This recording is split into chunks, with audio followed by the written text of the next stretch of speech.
Picking back up here, discussing the work kinetic energy theorem.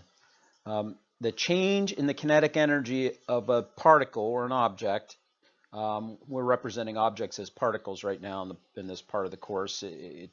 For all practical purposes, it's the same thing as far as you're concerned. But the change in kinetic energy of a particle is equal to the net work done on the particle.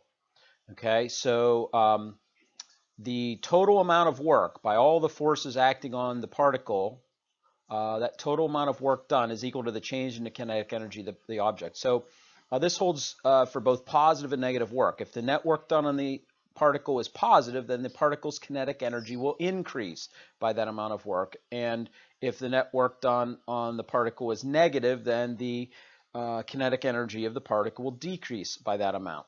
So that means if there's two or more forces acting on the object, to get the net work done on the object, we have to sum up the works done by the individual forces. So if I have a force pushing in equal and opposite directions, two different forces, one pushing to the left and one pushing to the right, and they're equal and opposite, then obviously no net force is done, and the overall effect is we have no change in kinetic energy. This goes with our previous understanding of Newton's first law of motion, where we said, okay, if there's no net force on an object, then it will maintain its velocity. So if it's maintaining its velocity, its kinetic energy is not changing. So that makes sense, that if the net work done is zero, then the kinetic energy change would be zero. So let's take a look at an example of this, applying this, this rule or this law. Here's an example from your book. It shows two industrial spies. So these are people that spy on each other's companies. And they're sliding an initially stationary 225 kilogram floor safe, a displacement D, of magnitude 8.5 meters straight toward their truck. So they're basically trying to steal this safe with proprietary information in it, I guess. Proprietary information, yeah. So the push F1 of SPY 1 is 12 newtons directed at an angle of 30 degrees downward from the horizontal. And the pull of SPY 2 is 10 newtons directed at 40 degrees above the horizontal. So as the diagram shows, the magnitudes and directions of these forces do not change as the safe moves and the floor and safe make frictionless contact. So there's no friction beneath the safe that we have to worry about. We're just dealing with the safe and the forces of the spies. So we see down here at the bottom in our free body diagram that was drawn for us, we have the normal force, the support force of the floor. We have the gravitational force pulling down on the safe. And then we have the two applied forces of the spies, F1 and F2. Solving out for the work done by spy number 1, we know the work done is F dot D, or F1 dot D in this particular case. Or we can take the size of the force times the size of the displacement times the cosine of the angle between the forces. We know that spy 1, again, was pulling with a force or pushing with a force downward at 30 degrees. And so we take her force of 12 newtons times the displacement of the safe while she pushes, 8.5 meters, times the cosine of the angle between her direction, the direction of her force, and the direction of the motion of the safe. And we get our 83.33 newtons, or 83.33 joules of work done by spy number 1. So she is doing positive work on the safe. Likewise, spy number 2 pulls with 10 newtons of force while the safe moves 8.5 meters, and the angle here is 40 degrees between the horizontal and the direction that the safe moves.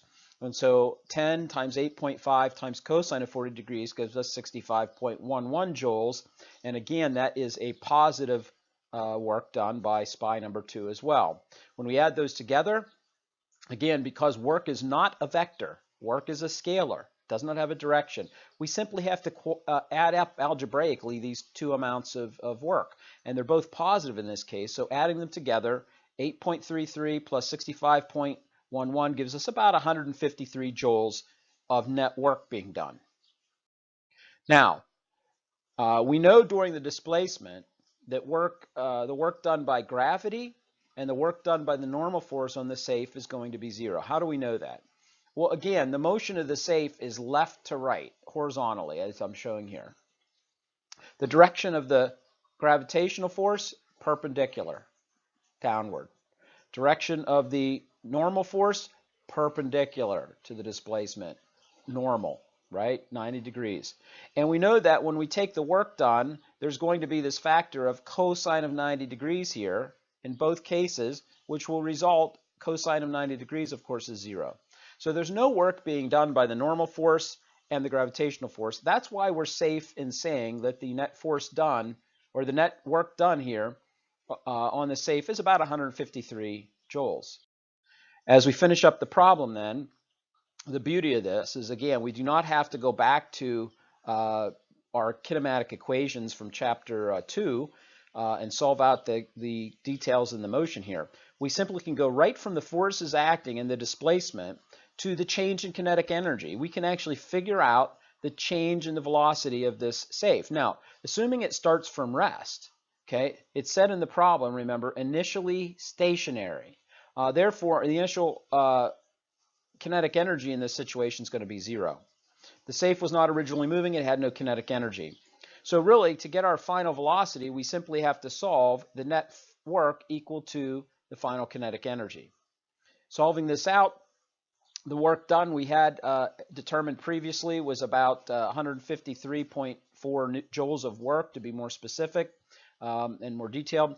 And so twice that divided by the mass, take the square root, and we get our final answer here of 1.17 meters per second. So we went right from the forces that the spies were pushing and pulling with, knowing the angles that they're pushing and pulling with, and knowing the displacement of the safe while those forces acted, we can now actually go right to and calculate the final speed of the safe. So that's pretty incredible. This is definitely a new way of solving problems. It's different than anything we've talked about before.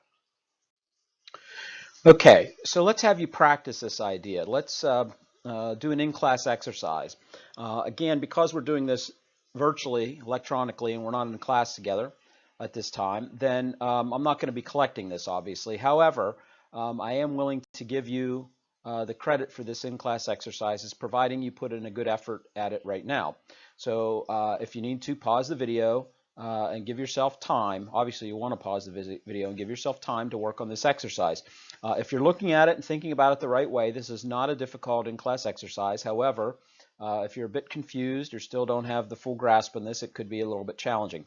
So this in-class exercise says a crate slides across an icy loading dock through a displacement of d equal to -3 meters I. So this crate is moving to the left on our x-axis in a negative direction, a distance d equal to 3 meters, while a steady wind blows against it with a force of 2 newtons I minus 6 newtons J.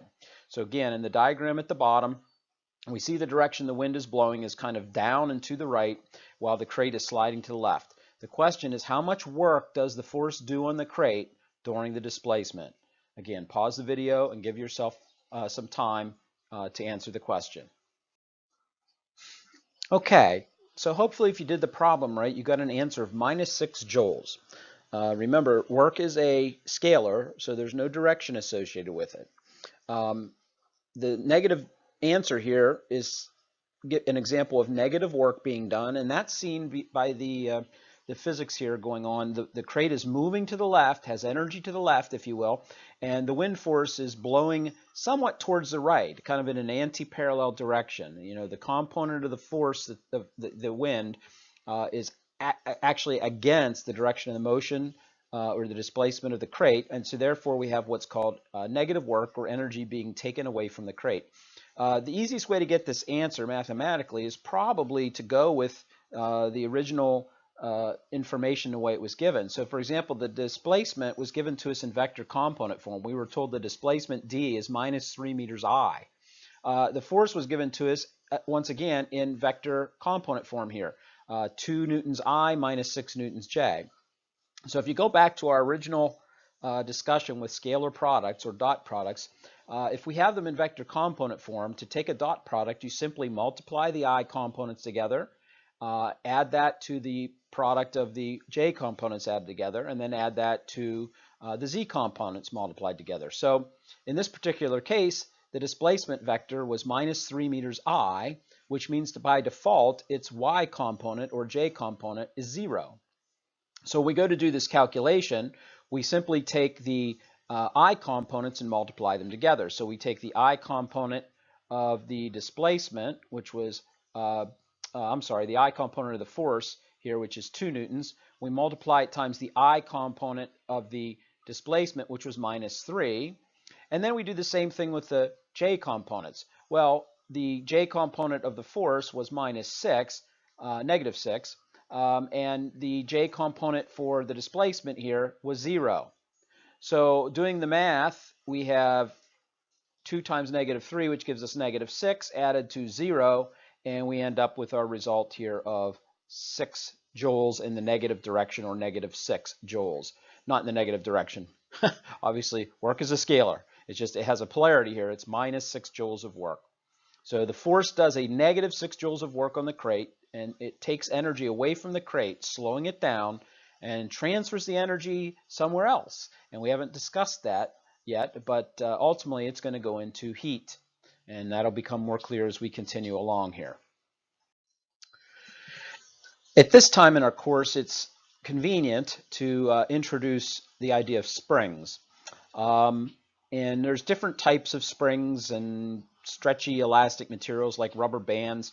They all pretty much fit into the same sort of category, although when we're first learning about this, it's good to deal with springs that are very linear and well behaved in their stretching. So for example, if I stretch the spring twice as far, it would be convenient for the force to be twice as large. Or if I stretch the spring 3 times as large, it would be convenient if the force was 3 times as large. So there are springs that behave like this, and these are, a lot of times we'll call them a well-behaved linear spring. Okay, so to a good approximation for many springs, the force is proportional to the displacement of the free end of the spring, measured from its position when the spring is at a relaxed state. So the spring force can be represented with the equation F sub s equals -k times x. Now what do these variables mean? Well, F sub s represents the force that the spring is exerting. Okay, on the right side of the equation, we see a negative sign and then a k and an x. The k represents the stiffness of the spring, so it's called the spring constant. Okay, small k here is called the spring constant, or force constant for the spring, and it describes its stiffness of the spring. So if k is a very large number, the spring is incredibly stiff and very difficult to stretch or compress. If k is a very small value, then the spring stretches and compresses very easily. Okay, x is the displacement of the end of the spring. So for example, if I stretch the spring a ½ meter, then x would be ½ meter. Okay, now what's the minus sign about here? We see this minus sign showing up in the equation. And what is that about? The minus sign here is simply a reminder to us that the force of the spring will be opposite the direction it's stretched. So if the spring is sitting in front of you horizontally and I stretch it to the right, the spring's going to pull back to the left. If the spring's sitting in front of you and I compress it to the left, the spring's going to push back to the right. So the spring is always going to want to go back to its normal length, or its equilibrium length. And so this is called, this is an example of what we call a restoring force. The minus sign indicates that the direction of the spring always wants to try to restore the force, or the spring length, back to its normal length. Okay, this equation, F sub s equals -kx, is known as Hooke's law. Hooke's law. And again, the minus sign simply means it's a restoring force. The spring wants to restore the length of the spring back to its normal length. Okay, so that's why we call it a restoring force. All right. Now, as we look at the energy in a spring, the force here is linear. The amount of force that the spring is pushing or pulling with, if we just look at it as a size, and don't worry about the direction necessarily, then we could make a graph here, and we would say, well, the force that's applied, the applied force here versus the position of the end of the spring, how much we stretch it, they're going to be proportional. I'm going to get a straight line equation, and the slope of that straight line is simply going to be however stiff the spring is. It's going to be the k value. Okay, so if it's a soft spring, I might have a very small amount of force as I stretch the spring. On the other hand, if it's a very stiff spring, I might have a lot of force as I stretch the spring a small distance. So the exact amount of slope is going to depend on the stiffness constant k. But basically, we're going to get an upward sloped, straight upward sloped graph there for the force versus distance or displacement. So as we displace a spring, what we see is that the work done on the spring then obviously is the energy we're giving to the spring, and so the energy stored in the spring must be the same as the work that we've done on the spring, which is equal to the area under that force, that variable force, f of x, if you will. It's force versus displacement versus the displacement. So if I look at the area under this curve, if I were to add up all this area under this curve here, that would be the amount of work I did by stretching the spring at distance x, and therefore I should get the amount of energy then that ends up stored in the spring. So in this particular case, we know the area of a triangle. This ends up being the graph here, the area that we need is just the area of this triangle, and it's a right triangle. So the base of the triangle and the height of the triangle, we know that the area of a triangle is 1/2 its base times its height. So if we do that in this particular case, the base has a length x. The length is x. The height is going to be kx, right? That's the value that we get up here, whatever k is times this distance x, kx. So as we look at the area under the curve, the area under this curve is simply going to be 1/2 times x times kx, or 1/2 kx squared. So the energy we store in a spring, by solving that right triangle that we just looked at, we can easily solve out that the work we do on stretching a spring, which ends up as energy stored in the spring, is a type of potential energy, and we use U for potential energy. Okay, so keep that in mind. That's going to be our typical notation in the course, is U is going to be for potential energies, just like we use K for kinetic energy. If it's a potential energy, that is, if the object has potential to do work but isn't really doing work at the moment, then it has energy stored, which we call potential energy. If the energy is moving and already showing up in motion, we refer to that as kinetic energy. So again, U here, we put the little subscript S after it to indicate that the energy, potential energy stored in a spring is 1/2 kx squared. Of course, we could show this in a more mathematical derivation to show the work done in the spring is equal to the energy stored in the spring. Because if we solve out for the work, again, the work done is the integral of the variable force dx from x initial to x final. Here we have, of course, that the force of the spring is in the opposite the direction that we're stretching it. So if going from x initial here to x final is going in the positive direction, then we're going to have to put this minus sign here to indicate that the force of the spring that's doing the work that the spring is doing to store energy is in the opposite direction. So we start with our equation that we have a force of minus kx integrated dx from x initial to x final. Again, when we go to integrate, constants can come out in front, so we have a minus k come out in front. And following our rules for integration, when we integrate, we raise the power by 1. So the power here by default, since there is no power listed there, is the first power. And so if we raise the power by 1, we would end up with x squared. When we raise that power to x squared, we have to out front divide by that power, and therefore we have a factor of 1/2.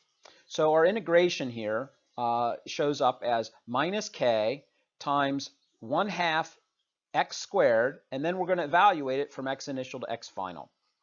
When we evaluate, to evaluate and plug in for the integration to finish the whole integration process, we simply plug in the x final value and subtract off the value of the integration with the x initial. So in this particular case, I take negative k times 1/2 x final squared minus negative k times 1/2 x initial squared. Or in other words, in this particular case, since 1/2 is a constant and k is a constant, they can be brought out in front. And I can write this simply as 1/2 k, negative 1/2 k, times the quantity x final squared minus x initial squared. And so really what we have, if you look at this, factoring the negative sign through, interestingly enough, the work done by the spring is 1/2 k x initial squared minus x final squared. Okay, so the work done by the spring is going to be opposite what we might call the chain. You know, we get the subscripts here, x initial squared minus x final squared, because the spring is a restoring force. But notice that this is an agreement with our previous understanding of the amount of energy stored in the spring as being 1/2 kx squared. So if we stretch the spring, remember, we're squaring our displacement values here, our position values, x, and so we end up with, anytime we stretch the spring, we store energy in the spring. If we compress the spring, we still store energy in the spring. So the energy stored in a spring is always going to be positive, and it has a value of 1/2 kx squared. And hopefully this has been a very good foundational introduction to energy.